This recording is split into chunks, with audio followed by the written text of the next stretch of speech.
So after understanding the void element and having some ability thereof, then we need to understand the consciousness energy, the psychic energy,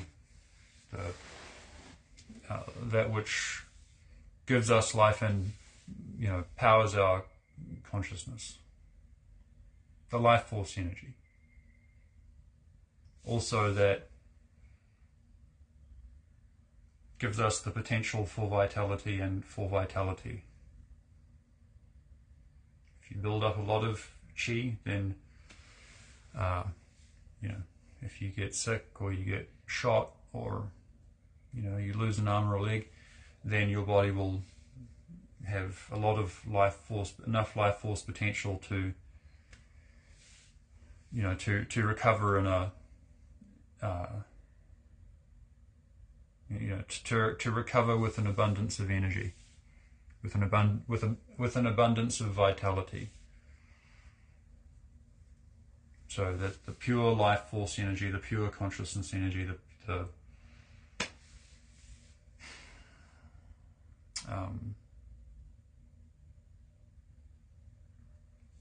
pure psychic energy. But first we have to have an ability of the void element. You need to understand about that void element.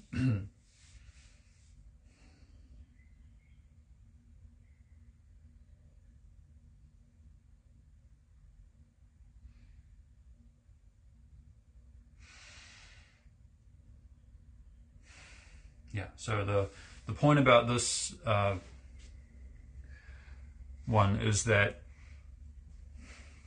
the point about this live stream is that the main point within this live stream is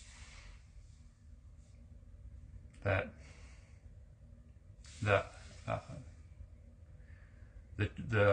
consciousness energy, the chi, the psychic energy, the consciousness energy,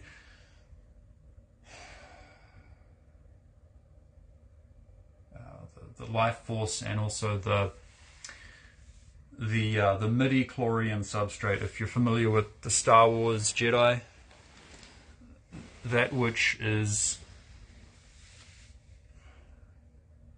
referred to as, within the Star Wars universe, as the midi-chlorians of the body.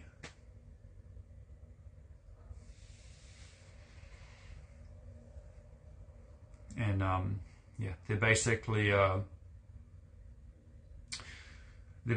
across. It's a part of our body that is it's a level of the body. It is a body within the body.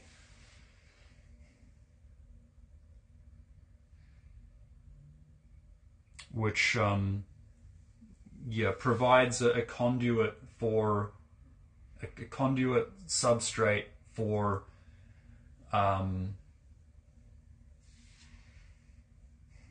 it's a bit difficult to describe it even beyond that, but it's what is it? It's like plants. Plants have the way that plants, the cellular mechanism in plants, which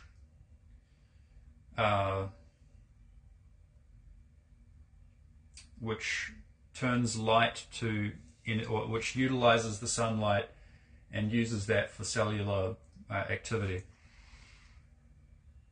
It's the part of the cells and of the body which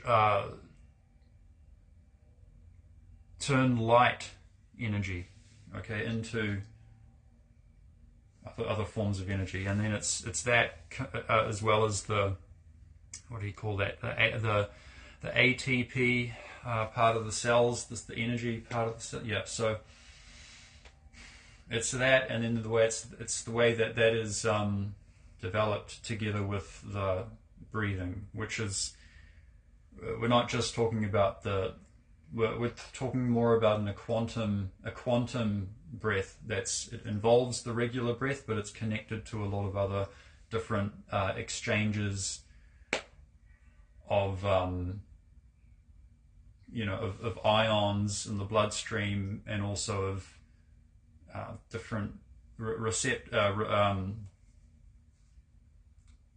different mechanisms and hormonal mechanisms in the blood, and there's a lot of different breathing and different rates of different breaths and different waveforms and diffusion and transfusion of fluids, and right down to the subtle energies and to the the dielectric charge of our white tissue, our fascia.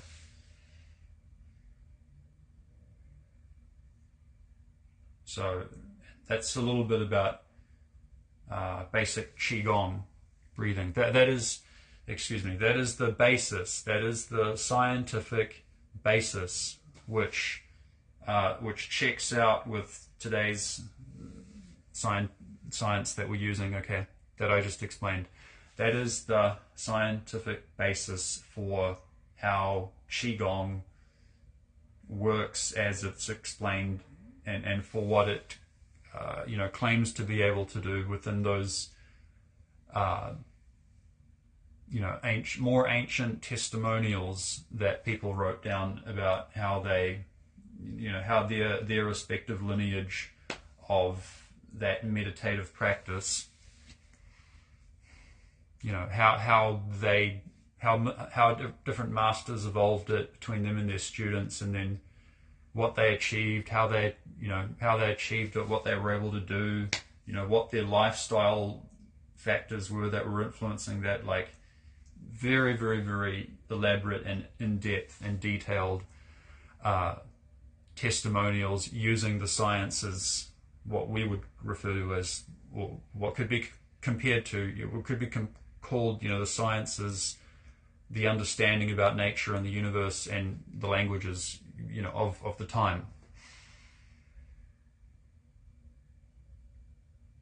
So, those levels of achievement that they had, and of which nowadays more and more people are starting to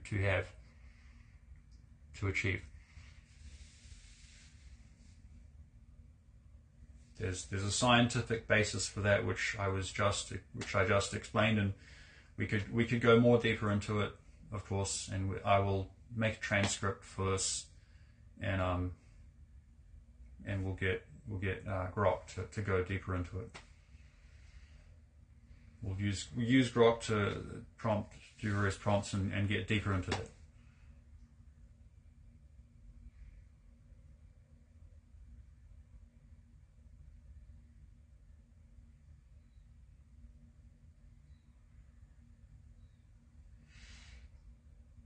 Yeah. So the thing is that balance is power. That's true. Or power, comes from balance. I think we know that.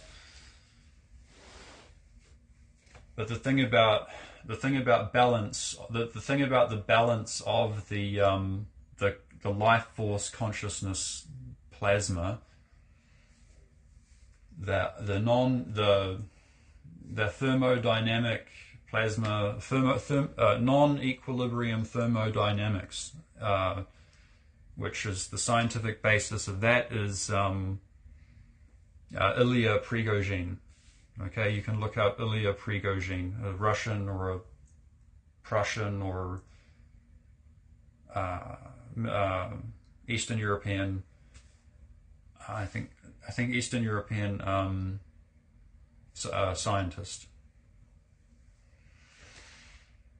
in like the 17th, 19th century sometime. Okay, Ilya Prigogine. Non-equilibrium thermodynamics, okay? Which is a type of energy that sort of sustains itself and is kind of seemingly just continually expressing energy. It's a very powerful waveform, and the energy that you're getting is basically just the froth of that waveform. But the deeper wave is connected to much a deeper breath, we can say, within the universe, or within our level of existence, of wherein we're our level of density, let's say.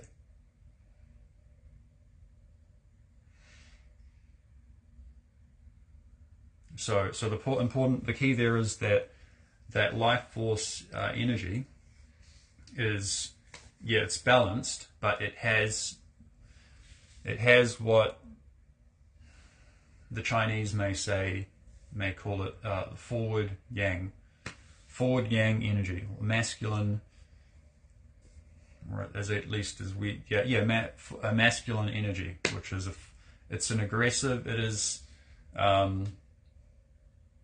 obviously, in certain circumstances, it can manifest as an aggressive, forward moving force. Your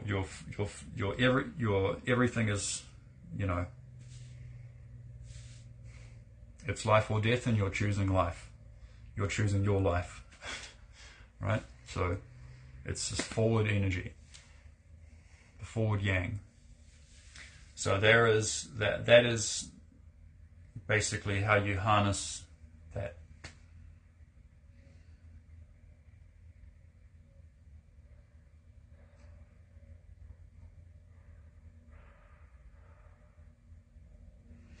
So that means that the non-equilibrium life force plasma,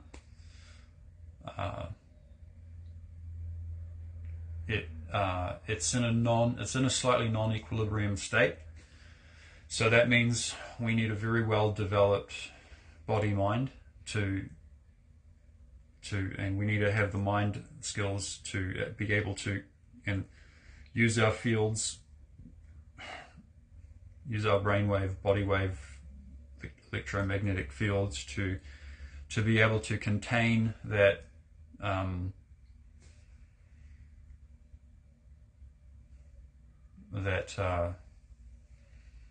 quite powerful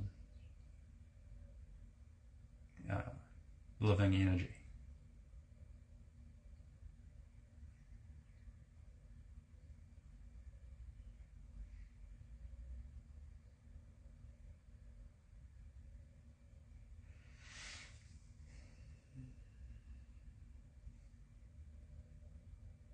So balance with regards to just about anything is important. Balance in lifestyle, balance in relationships, balance in finances. But see, balance in a relationship, for instance, let's take that. There you definitely, the man definitely needs to have a forward moving, there needs to be tension in the relationship. If it's too bleh, then your wife or your girlfriend or your partner will just get bored with it. They will, because they're not getting any excitement in that relationship, so they'll look for the other ones will become more interesting to them. So that's just the nature of the living energy. It's in a non-equilibrium state, or the state that it feels happy in. It's a slightly non-equilibrium state. So you have to have the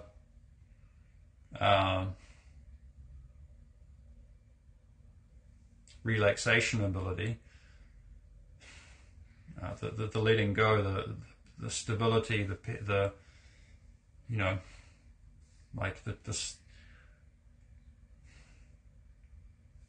stability of mind to be able to contain this life force energy that is slightly unstable.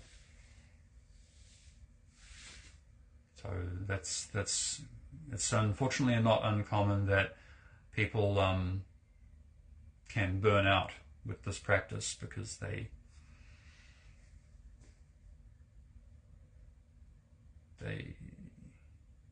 pursuing this very elusive force through their philosophy or their maybe religion or other life experience, or through their martial arts, through their kung fu.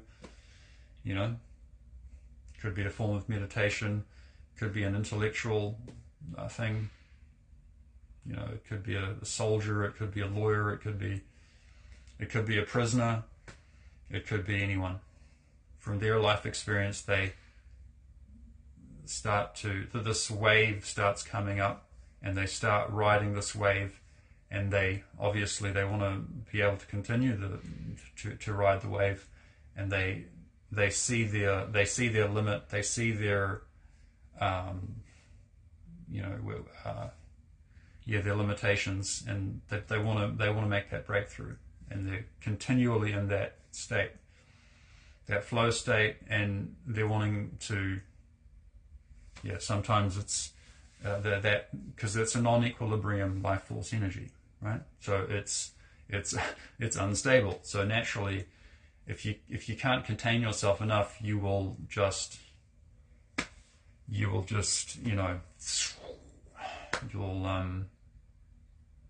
burn out. So some people they get there, they're riding the wave, and then they're burning very bright, but they're burning out, and then they burn out.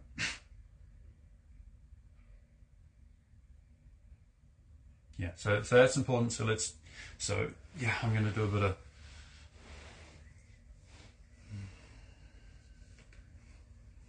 more water element.